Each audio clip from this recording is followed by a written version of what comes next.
Vamos lá, meus irmãos, nosso cantinho da leitura,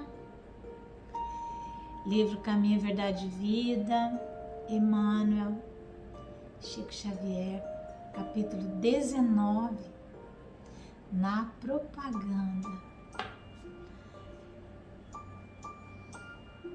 Eu amo muito fazer esse trabalho, eu sou a primeira beneficiada dele, não é?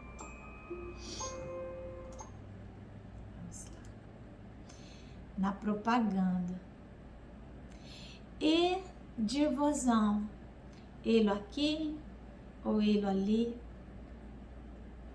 não vades, nem os sigais. Jesus, Lucas 17, 23. Evangelho de Lucas, e essa pérola que nos foi legada por essa alma tão generosa. As exortações do Mestre aos discípulos são muito precisas para provocarem qualquer incerteza ou indecisão. Quando tantas expressões sectárias requisitam o Cristo para os seus desmandos intelectuais, é justo que os aprendizes novos, na luz do Consolador, meditem a elevada significação deste versículo de Lucas. Na propaganda genuinamente cristã, não basta dizer onde está o Senhor. Indispensável é mostrá-lo na própria exemplificação. Muitos percorrem templos e altares procurando Jesus. Mudar de crença religiosa pode ser modificação de caminho, mas pode ser também continuidade de perturbação. Torna-se necessário encontrar o Cristo no santuário interior. Cristianizar a vida não é imprimir-lhe novas feições exteriores, é reformulá-la para o bem no âmbito particular. Os que afirmam apenas na forma verbal que o Mestre se encontra aqui ou ali, arcam com profundas responsabilidades. A preocupação de proselitismo é sempre perigosa para os que se seduzem com as belezas sonoras da palavra sem exemplos edificantes. O discípulo sincero sabe que dizer é fácil, mas que é difícil revelar os propósitos do Senhor na existência própria. É imprescindível fazer o bem. É imprescindível fazer o bem antes de ensiná-lo a outrem. Porque Jesus recomendou ninguém seguisse os pregoeiros que somente dissessem onde se poderia encontrar o Filho de Deus. Então esta lição, ela é muito mais profunda do que pensarmos nos falsos profetas, que são facilmente identificáveis pela sua fala, desprovidas de razoabilidade.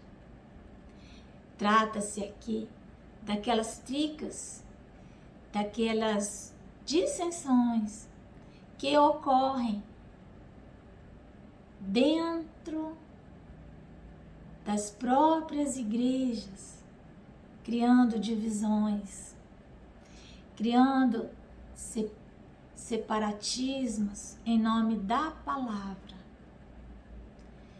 Quantas pessoas se afastam dos seus núcleos de trabalho porque não concordam com isso ou com aquilo? Lembrando que onde nos encontramos nós, os humanos, haveremos sempre de imprimir a nossa própria imagem, a nossa própria persona, a nossa própria personalidade aos atos, ao comportamento. As análises que fazemos dos textos sagrados, elas estarão sempre com as cores das nossas crenças pessoais. Assim também os nossos companheiros. Então nós vemos grupos que se dividem e que não perseveram, porque há pequenas divergências de palavras.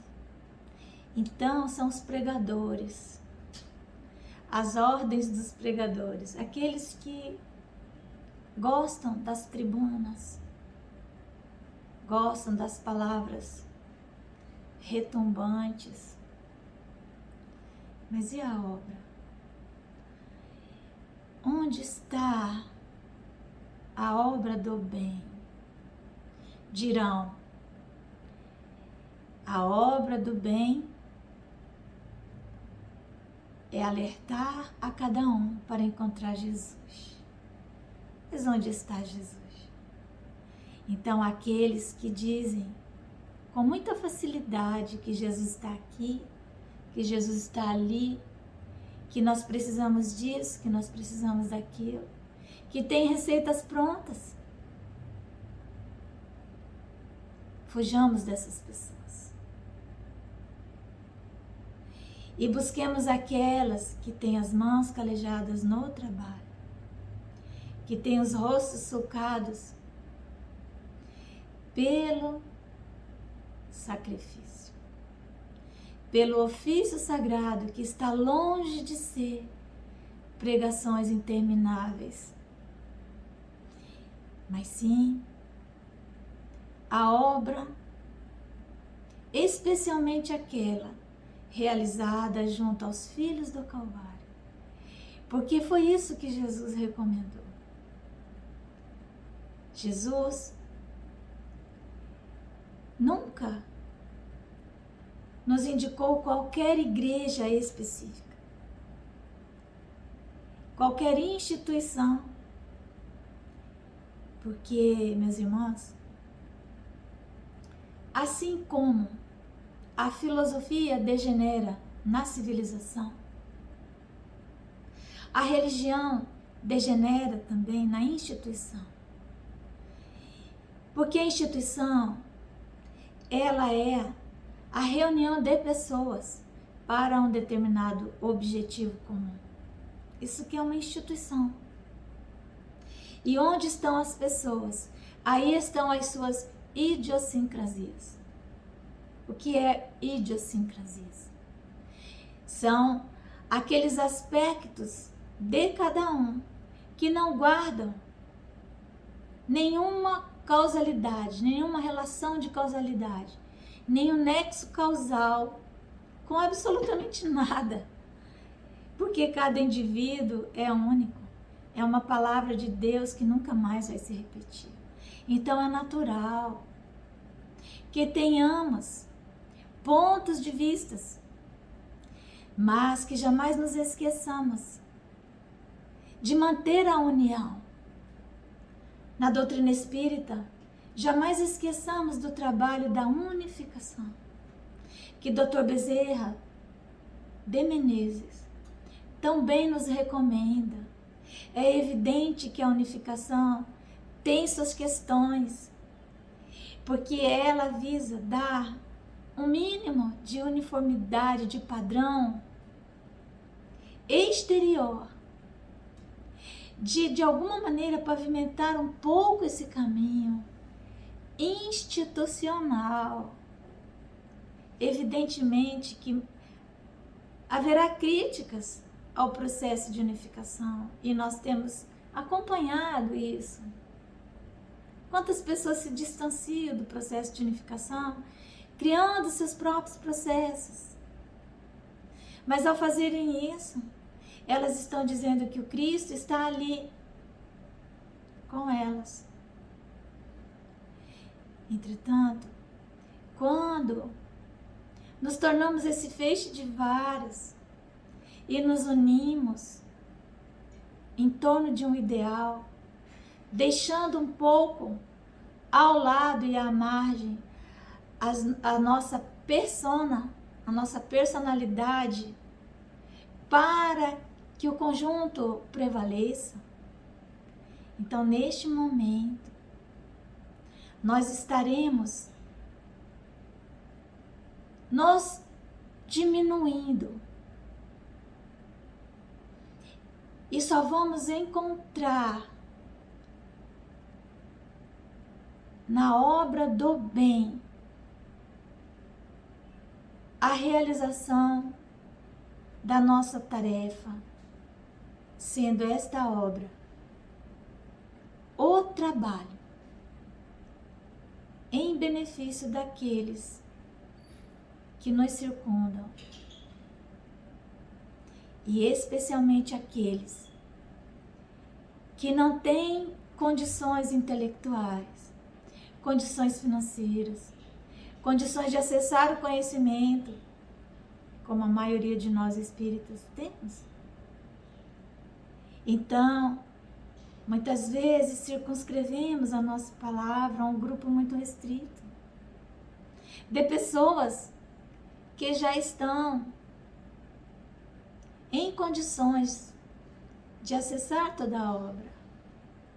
Evidentemente que não vamos deixar de fazer esse trabalho, mas trabalhar com Jesus é buscar e encontrar os filhos do Calvário. Vamos meditar nisso? Processo de unificação, cuidado uns com os outros. Que Jesus nos abençoe.